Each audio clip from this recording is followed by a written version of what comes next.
Then I can take care of that for you. Sure. But there's very few things run on it, so if you want to, you can add stuff to it. Okay.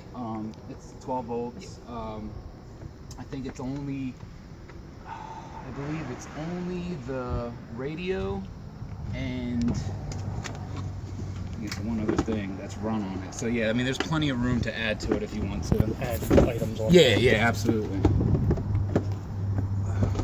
There you go. That looks like a new battery. Oh. Yep. Yeah, they should have put a new one on there. So yeah. Yep. Okay. Yeah, it's very simple. A lot of people like to add, like, you know, lights and certain things, so sure. It's really not hard at all. I mean, you can just run it right under here. You can follow the wire pass and just kind of, yep. Yeah, exactly. So this gets charged though off of the vehicle and when it's plugged in, or Yes. just when the vehicle's running. Right. It's actually anytime that you have this plugged in, it'll charge up. Okay. Yeah. And since there's so very few things run on it, I've heard that they last a really long time. Unless you add a whole bunch of, you know, crap on there. But and it's a marine battery, which which is good because it's going to cycle. Right. I've had customers tell me that they've had the same battery for years. Sure. So, you know, it's not a big deal. Your propane? Yeah.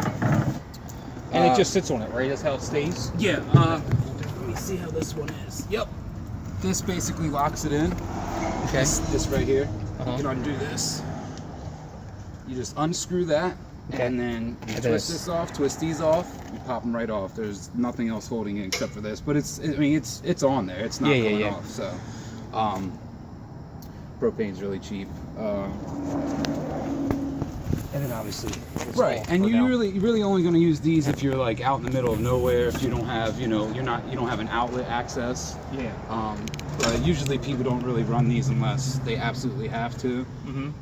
That's a good point. It's nice to have a backup. So or something. yeah, absolutely.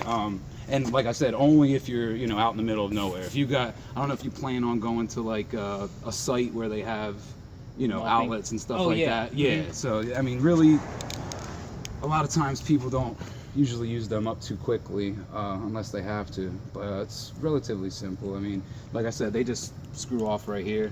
It's really simple. This screws off. This is what locks it in right here. Yeah. And as soon as you get this off, you see it kind of like falls apart. Yeah. So yeah, it's really not in a bad way. It just comes off really easy, is what I know. Yeah. But yeah. So and the cover. Now what's this? Yeah. Here? Is this a shut-off valve or something for both of them? I can turn it on and off from there. Yeah, actually, I think this is. It is. I think you can like lock one shut. So like you have it this closed, it'll close this valve off and only run off of this one. Gotcha. Vice versa. Yep, exactly. So actually, I haven't seen too many of these. That's pretty cool. Usually, you don't really. They just run off of both of them, but that's pretty cool. You can pick which one. But Does the cover lock on, or does it just sit on? You can. I'm pretty sure you can lock it on. They have. Nah, I guess not with these. Some of them have, you know, a bolt that you like put into a little. I guess I can always put a bungee around it. Right. Yeah. That's. I mean, a bungee really wouldn't. You know, that would definitely hold it on there pretty good. But yeah. So that's pretty much it with that. These are your, you know, for your bars for your hitch. Okay. Do you guys have a truck here? We do. It's they just put the hitch on. So Oh, I haven't used that type of hitch yet. Equalizer quick key. Okay, yeah. So they'll show you all that when they go to hitch you up. It's really simple. Yeah, we'll go over the hitch when we get you hooked up.